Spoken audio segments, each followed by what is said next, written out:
Mi nombre es Víctor Manuel Sánchez Blázquez, soy profesor titular de Derecho Financiero y Tributario de la Universidad de Las Palmas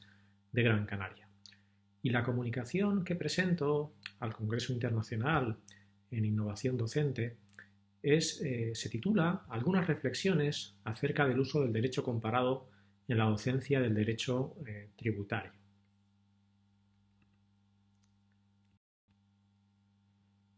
El derecho comparado, o también llamada la comparación jurídica, es un método muy habitual que está muy extendido en la investigación del derecho. Aunque existen distintas posibilidades, una de ellas, quizá la más utilizada, la más empleada, es en el ámbito de estudios de derecho interno, estudiar la institución o el problema jurídico de que se trate, que se plantea en la normativa interna, como digo, examinar cómo es estudiada en el ámbito internacional, en otros ordenamientos extranjeros, bien en sus regulaciones normativas, o bien incluso cómo son tratados esos problemas o esas figuras jurídicas por la doctrina científica o la aplicación administrativa y jurisprudencial, y después de realizar una comparación, analizando diferencias, similitudes, viendo las ventajas y desventajas de una u otra solución, pues se extraen determinadas conclusiones en el ámbito del derecho interno,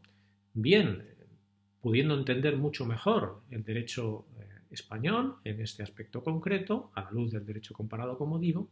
o bien encontrando algunas deficiencias que se revelan a la luz del derecho comparado y trasladando al ámbito interno algunas de las soluciones que se dan, como digo, en esa normativa extranjera. Pues bien, este método, que como digo es muy utilizado en el ámbito de la investigación jurídica, en mi opinión también puede producir efectos benéficos bastante importantes cuando es utilizado de manera adecuada en la docencia del derecho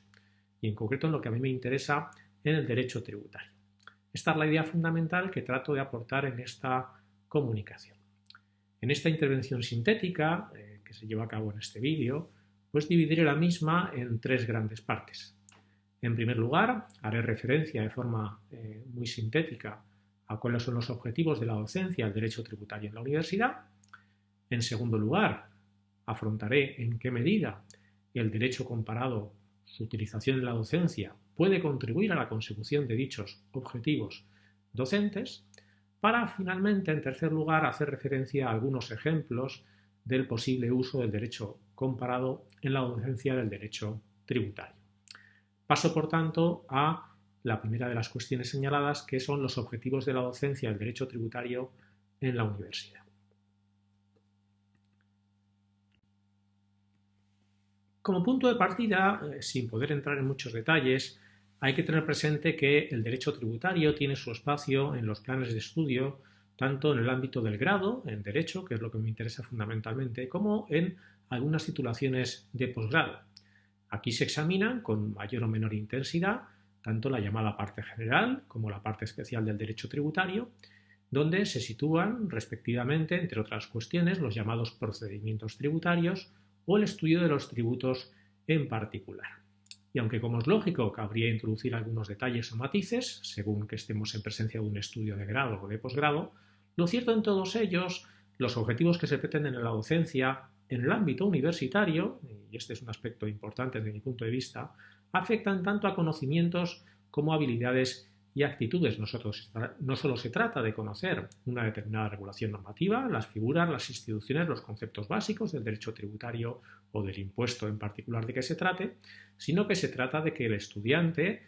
adquiera una serie de habilidades, sea capaz de entender, de interpretar dicha normativa, aplicarla a supuestos concretos y de igual manera ha de surgir en él una actitud positiva, una actitud crítica, una actitud reflexiva ante el derecho positivo hoy vigente, que en muchísimas ocasiones es objeto de crítica o debe ser objeto de crítica y es susceptible de mejora a la luz de principios de justicia o a la luz de los derechos y garantías básicas de un ciudadano en el Estado de Derecho. En este contexto hay que tener presente también que el derecho tributario es una de las ramas del ordenamiento que sufren en mayor medida ese fenómeno de la motorización legislativa, es decir, hay continuas reformas normativas al respecto. Y en este contexto, unido a una limitación del tiempo disponible para la impartición de esta materia en los estudios de grado y de posgrado, Desde mi punto de vista, se ha de insistir fundamentalmente desde el punto de vista de los objetivos de la docencia del derecho tributario en la universidad en los fines formativos por encima de los informativos. No se trata, en definitiva, de que el estudiante única y exclusivamente sepa cuál es el derecho positivo vigente, sino que entienda el sentido, finalidad, los principios inspiradores de esa regulación normativa, que adquiera una capacidad reflexiva y crítica y, por tanto, sea capaz de afrontar eventuales cambios normativos que seguro se producirán en un futuro más o menos cercano. Y desde esa perspectiva también es relevante, en mi opinión, que estos objetivos que se pretende conseguir con la enseñanza del derecho tributario se conecten con el estudio de problemas jurídicos reales, es decir, con el derecho vivo. ¿Y puede el derecho comparado, su utilización en el ámbito de la docencia, contribuir a la consecución de esos objetivos? Pues en mi opinión, evidentemente sí. Y en este sentido creo que el derecho comparado puede aportar esa amplitud de miras o de horizontes del estudiante de derecho,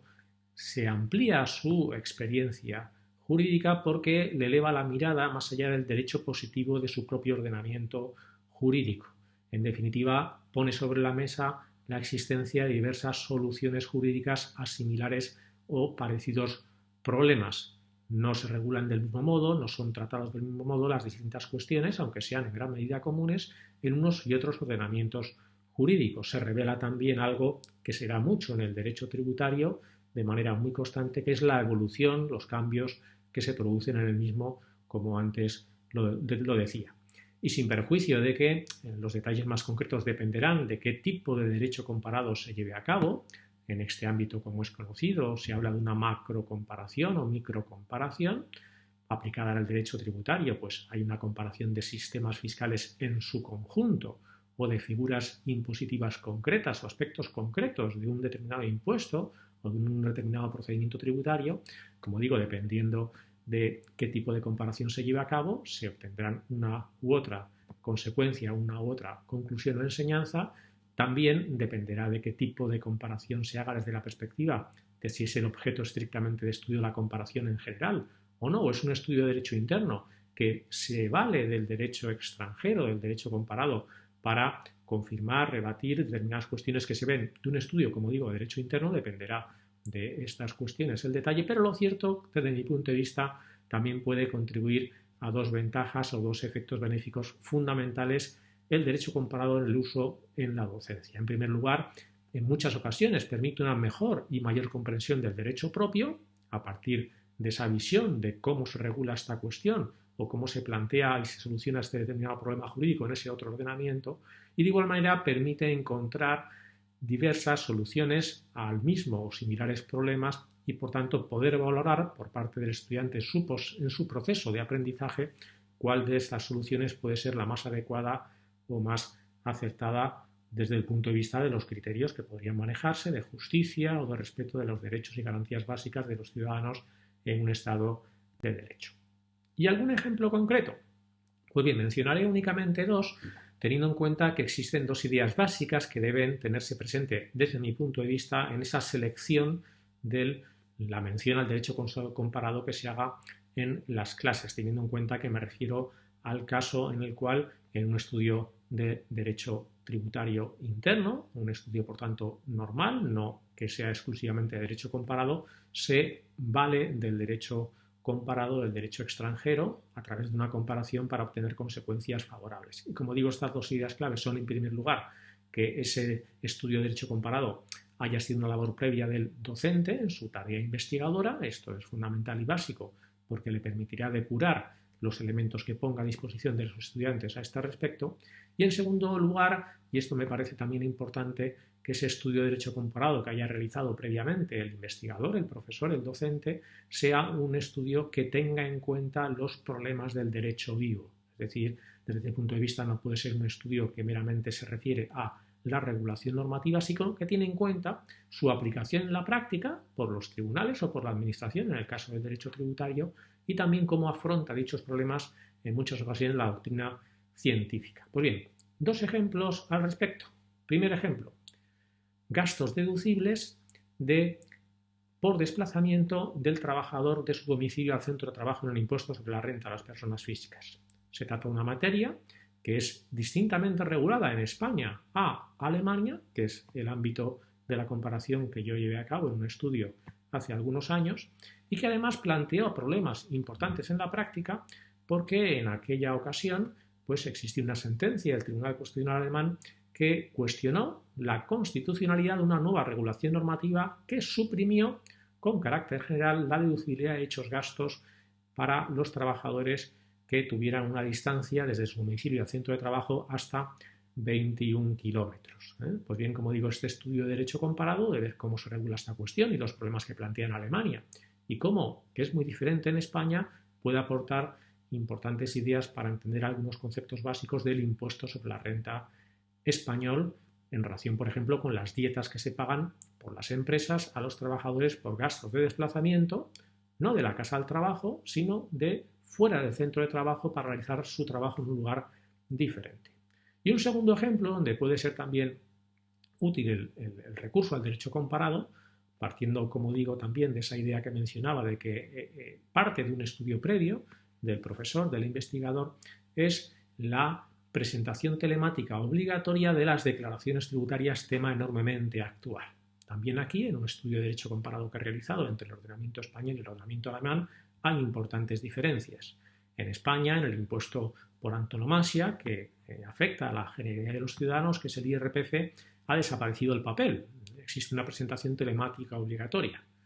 Muy distinto es el ordenamiento alemán. Aunque existen en él, efectivamente, presentaciones telemáticas obligatorias, es cierto, pero no son obligatorias para todos los ciudadanos, sino solo para los perceptores de rendimientos de actividades económicas, y además existe la posibilidad incluso para ellos u otros sujetos, por ejemplo del impuesto sobre sociedades que están obligados a presentación telemática, la posibilidad de solicitar una dispensa cuando existe una imposibilidad de realizar la presentación telemática por razones económicas o por razones personales. En conclusión, desde mi punto de vista, y es lo que he tratado de poner de relieve en mi ponencia, en mi comunicación, el derecho comparado puede aportar, y esto es indudable, efectos benéficos en la investigación jurídica porque permite una mayor comprensión del derecho interno y porque permite encontrar algunas soluciones que pueden ser importantes, relevantes o que podrían plantearse su traslado, su transposición al derecho interno, pero también esos efectos benéficos se manifiestan en el ámbito de la docencia por esa amplitud de miras que se produce en el estudiante, que le permite elevar su mirada más allá del ordenamiento interno y le fomenta la capacidad de reflexión y crítica ante el derecho positivo vigente, y esto en muchas ocasiones tiene gran importancia en el ámbito del derecho tributario. Espero que haya sido de su interés y agradeceré cualquier comentario o aportación al respecto. Muchas gracias.